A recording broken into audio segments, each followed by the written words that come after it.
नमस्कार दोस्तों, मैं अभिषेक शर्मा अपने इस YouTube चैनल पीपीसी लर्निंग में आप सभी का स्वागत करता हूं। आज का हमारा इस वीडियो का मोस्ट इम्पोर्टेंट टॉपिक है। टॉपिक का नाम क्या है? Life cycle of a bug. चलिए शुरू करते हैं।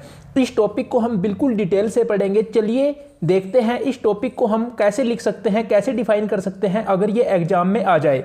Any member of development team can make an error in any phase of HDLC, कि कोई भी मेंबर, डेवलपमेंट टीम का कोई भी मेंबर एरर क्रिएट कर सकता है सॉफ्टवेयर डेवलपमेंट लाइफ साइकिल के किसी भी फेज में। If an error has been produced in the requirement specification phase and not detected in the same phase then it results a bug in the next phase. अब मान लीजिए जैसे कोई error requirement specification phase में ही आ गया और उसको वहां पे डिटेक्ट नहीं किया गया उसी फेज में, तो वो अगले फेज में एक बग क्रिएट करेगा। इसको आप कैसे समझेंगे? इस डायग्राम के माध्यम से। The life cycle of a bug can be classified into two phases. पहला फेज है बग इन फेज और दूसरा फेज है बग्स आउट फेज। देखिए ये एक बिल्कुल सिंपल सा डायग्राम है। इस क्वेश्चन को आप सिर्फ इस डायग्राम को समझ लीजिए, आप इसकी थ्योरी खुद ब खुद लिख सकेंगे। देखिए इसको हम दो फेजेस में क्लासीफाई करते हैं, bugs in phase and bugs out phase. देखिए अब जैसे requirement gathering and specification phase में कोई एरर आ गया और हमने इसी फेज में इस एरर को ठीक नहीं किया, हमने इसको डिटेक्ट नहीं किया, तो ये डिजाइन फेज में जब जाएगा तो ये बग बन जाएगा। या फिर जो कोई एरर है वो डिजाइन फेज में खुद भी आ सकता है और पिछले फेज से भी आ सकता है।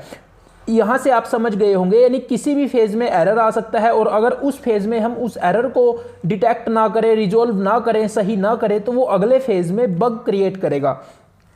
तो टेस्टिंग जब होगी उसकी तो वहां पे फेलियर प्रोड्यूस होगा। अब फिर जब फेलियर आएगा फिर हम करेंगे क्या करेंगे? फिर आता है बग्स आउट फेज, यानी बग्स को रिमूव करना। इनके नाम से ही समझ आ रहा है, bugs in phase and bugs out phase. फिर हम बग को क्लासीफाई करेंगे। जब फेलियर प्रोड्यूस होगा तो सबसे पहले हम क्लासीफाई करेंगे बग को, फिर हम क्या करेंगे? फिर आइसोलेट करेंगे उस बग को और आइसोलेट करने के बाद हम उस बग को रिजोल्व करेंगे। तो ये बिल्कुल सिंपल सा डायग्राम है। अब हम नेक्स्ट पेज में हम क्या समझेंगे कि ये जो फेज हैं जैसे bugs in phase and bugs out phase, हम इनको किस तरह से लिख सकते हैं, हम इनकी थ्योरी देखेंगे। आपने अब तक यहां तक क्या समझा कि जो एरर है अगर वो किसी भी फेज में आ जाए सॉफ्टवेयर डेवलपमेंट लाइफ साइकिल के, तो हम अगर उसको उसी फेज में डिटेक्ट ना करें तो अगले फेज में वो बग क्रिएट करेगा और फिर जब हम उसको टेस्ट करेंगे तो वहां पे फेलियर होगा और फेलियर के होने के बाद हम देखेंगे कि हम इसको कैसे रिजोल्व करें, कैसे सॉफ्टवेयर को ठीक करें, कैसे वो अच्छी तरह से चल सके, उसको इस योग्य बनाएं। तो हम सबसे पहले बग्स आउट फेज में उस बग को क्लासीफाई करेंगे, फिर आइसोलेट करेंगे और फिर आइसोलेट करने के बाद उसको हम रिजोल्व करेंगे। चलिए समझते हैं bugs in phase and bugs out phase को बिल्कुल डिटेल में।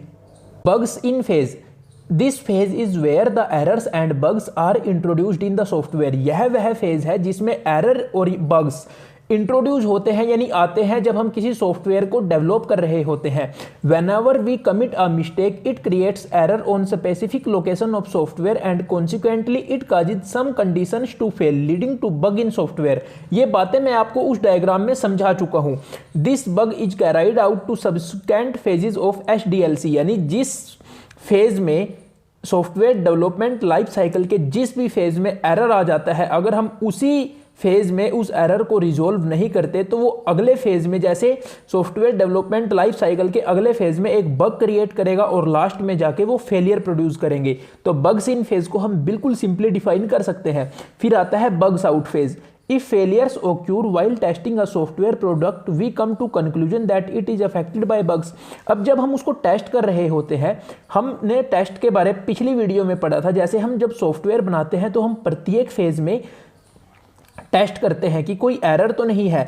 अब जितनी जल्दी हम एरर को रिजोल्व करेंगे, जितने जल्दी हम एरर को रिजोल्व करेंगे उतना ही खर्चा कम आएगा। अब देखिए अगर जो शुरुआत के फेज है सॉफ्टवेयर डेवलपमेंट लाइफ साइकिल के, उनमें शुरुआती फेजेस में ही कोई बग आ जाता है, कोई एरर आ जाता है, अगर हम उसको शुरुआत में ही टेस्टिंग करके देख के उसको रिजोल्व कर देते हैं, सोल्व आउट कर देते हैं, तो वहाँ पे खर्चा कम आता है। लेकिन अगर वो एरर हम बाद में देखते हैं सॉफ्टवेयर बनाने के बाद या लास्ट स्टेजेस में जाके, तो उसको दूर करने का खर्चा बहुत ज़्यादा आता है। तो अब देखिए जैसे जब हमने टेस्ट किया, हमने डायग्राम में देखा था, तो वहाँ पे फेलियर आ जाता है, तो हम क्या समझते हैं, फिर हम देखते हैं कि इसमें फेलियर क्यों आया। अब हम वो पढ़ते हैं। हमने जब कोई फेलियर आता है तो हम एक कंक्लूजन पर पहुँचते हैं कि ये जो हम सॉफ्टवेयर बना रहे हैं, इसमें जब हमने इसकी कोडिंग की या जब हम इसके किसी भी फेज़ में हमसे कोई ना कोई गलती हुई है, सॉफ्टवेयर डेवलपमेंट में जो टीम है उनमें से किसी ने कोई ना कोई गलती की है, फिर हम उस गलती को ढूंढने का प्रयास करते हैं। सबसे पहले हम बग को क्लासीफाई करते हैं। हमने डायग्राम में भी देखा कि जो बग्स आउट फेज है उसमें हम सबसे पहले बग को क्लासीफाई करते हैं। Here we classify the bugs according to its nature. A bug can be critical in nature or it may have no adverse effect on output behavior of software. अब जो हम बग को classify करते हैं, अब देखिए कोई बग क्रिटिकल भी हो सकता है नेचर में, और कई बग ऐसे भी होते हैं जिनका इतना अधिक प्रभाव नहीं पड़ता आउटपुट पर, यानी आउटपुट सही आ जाता है, उनका बुरा प्रभाव नहीं पड़ता सॉफ्टवेयर पर। देयर में भी many bugs to be resolve. अब बग कई तरह के हो सकते हैं जिनको हमें रिजोल्व करना चाहिए, पर वहाँ पे टाइम की कमी होती है।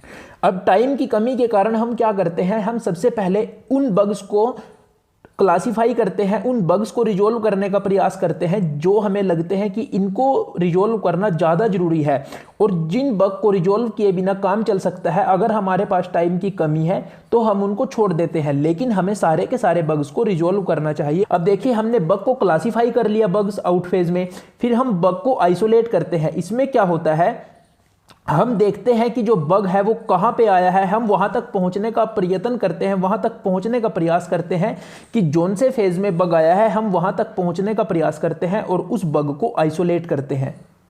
यहाँ पे क्या होता है, यहाँ पे हम देखते हैं कि जो फेलियर है वो किस तरह का है। अब वो जिस तरह का फेलियर है हम वहाँ पे ऑब्जर्व करते हैं उस फेलियर में कि कहाँ पे गलती हुई होगी, तो उस आधार पे हम वहाँ पे क्या करते हैं, हम उन सिम्टम्स को ऑब्जर्व करते हैं जो जो फेलियर में होते हैं, और फिर हम दोबारा से पीछे जाके देखते हैं कि हमने किस फेज़ में क्या गलती की, फिर हम उसको रिजोल्व करते हैं। सबसे पहले आप गलती को रिजोल्व कैसे करोगे, सबसे पहले तो आप वहाँ तक ही पहुँचोगे ना जहाँ पे आपने जैसे कोडिंग करते हुए आपसे कोई मिस्टेक हुई है, तो सबसे पहले तो आप उसको ढूंढने का प्रयत्न करोगे कि कहाँ पर हमने मिस्टेक की है। फिर आता है बग रिजोल्यूशन। ये बिल्कुल सिंपल है, हम बग को रिजोल्व करते हैं। Once we have isolated the bug, we backtrace the design to pinpoint the location of error. In this way, a bug is resolved when we have found the exact location of its occurrence. जब हमें bug की सही location पता चल जाती है कि जो एरर था या बग था वो कहाँ पे आया, कहाँ पे हमसे गलती हुई, कहाँ पे कोडिंग में हमसे गलती हुई, हम उसको ढूंढते हैं, और जब हमें उसकी एग्जैक्ट लोकेशन मिल जाती है तो हम उसको रिजोल्व कर देते हैं। इस तरह से हम life cycle of a bug topic को कंप्लीटली एक्सप्लेन कर सकते हैं। अगर आपको वीडियो अच्छी लगी हो तो वीडियो को लाइक ज़रूर कीजिए और अपने दोस्तों के साथ शेयर ज़रूर कीजिए। ये जो टॉपिक है life cycle of a bug most important topic है, और इस डायग्राम के माध्यम से आप इस टॉपिक को खुद ब खुद एक्सप्लेन कर सकते हो। तो प्लीज़ वीडियो को लाइक ज़रूर कीजिए, अपने सारे दोस्तों के साथ शेयर कीजिए। थैंक यू, मिलते हैं अगली वीडियो में।